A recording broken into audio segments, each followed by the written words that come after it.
Welcome back to CT Dingo. Today we are going to be looking at the Melbourne Storm in 2021 and if they can be beaten, because it seems like they are unstoppable at the moment. They are 17 straight wins at the time of filming this. I'm not sure when this video will go out, but we'll have to see. So we're going to go through the Melbourne Storm for this season. We're going to see, can they be beaten? We're going to run through the draw and all of that stuff. So let's get straight into it. Now I want to talk about their full run, because it's pretty incredible the way that they started. 1 win, 2 losses actually. They lost to the Parramatta Eels in round 2, I believe. It was a very wet game, so I don't know if you can fully count it, but either way the Eels did get the win. And then the week later they did lose to a Penrith Panthers side without Nathan Cleary in that game, which Penrith did prove themselves in that game, but since then it's just been all the Storm. The week later, Ryan Pappenhausen scored 4 tries against the Brisbane Broncos, and they dominated the Bulldogs, and I guess those games gave them confidence. They went on to beat the Roosters by 16 points, then it was the Warriors by 22, then the Sharks by 26, then the Rabbitohs by 50, and then it was the Dragons by 26, and the Raiders by 24. They're just unstoppable at this stage. Then the Broncos again put 40 on them and they lost by 28. The Broncos now round 13 with Origin players out. They're still able to beat the Titans by 6 points in a pretty close game, that one, but still it shows the depth that the Melbourne Storm have. It's quite unbelievable. Then they beat the Warriors once again convincingly. Then the Tigers by 50 in a ridiculous game. Then the Roosters almost by 50 as well. They won that one by 46. Then it was the Knights by 44, and they almost had a hiccup against the Cowboys. Well, they did a little bit. They won that game by 4 points. Then they just dominate Penrith, and then they get a comfortable win against Manly by 10. So they don't really. I mean, yeah, it's hard because they don't really look like losing anytime soon. I thought the game against Manly, though, they definitely show that they can be beaten. And Manly did push them in that game, but unfortunately just a few errors did let Melbourne run away with it. But I think it's just Craig Bellamy as a coach. He can turn any player into something special. I think it's just weird. Like, I don't know. It's crazy what Craig Bellamy does. And with Ryan Pappenhausen back now, I just don't understand what's going on. Who can stop them? But they've got Canberra coming up. Again, that game will probably have happened by the time this video goes up. Then the Gold Coast Titans, so I imagine a win in both of those for Melbourne. Then it's the Parramatta Eels, who are falling apart late in the season. And there will be a video of that.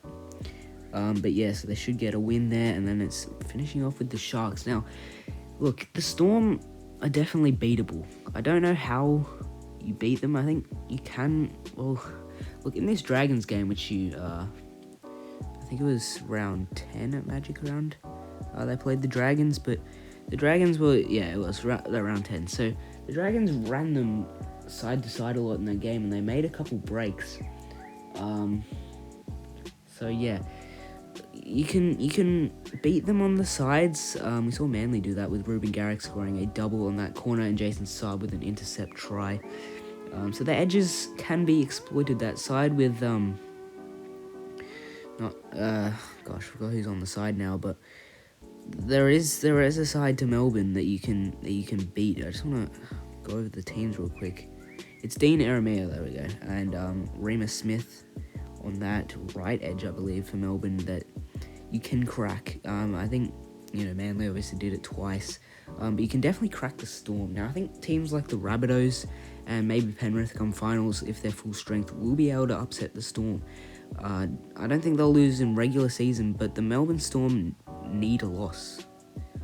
I mean, you can argue they're that side that just doesn't, but for me, I think they need a loss going into finals, or even week 1, so they get the next week to kind of bounce back, because a loss is healthy for them.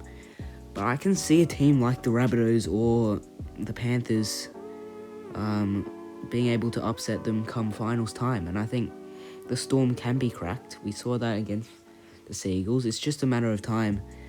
before they crack, because surely they can't keep it up for the whole season. I mean, they might, and even if they do win the grand final, which seems like the most likely option at this point, you look to next season, and they're losing players like Nico Hines, like Josh Adokar. They still do have the replacements of players like Ryan Pappenhausen. They're also losing Dale Finucane. So they have quite a few losses. So it'll be interesting to see if they can keep it up. Obviously, Craig Bellamy as a coach is just unbelievable.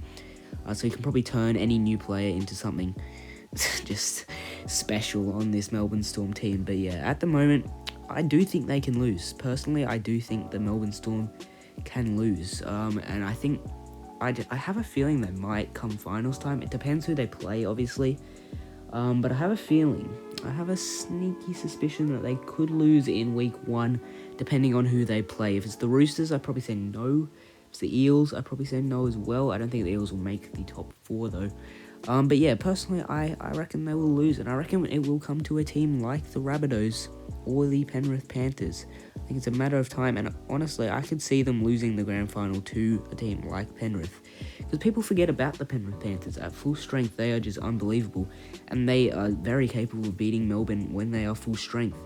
And honestly, I'd probably back Penrith against Melbourne when they are full strength. So, look, I mean, they've definitely improved since round 1 and 3, but 17 wins going into finals, I think it's healthy that Melbourne get a loss. And I think they are due, the Melbourne Storm, but we'll have to wait and see.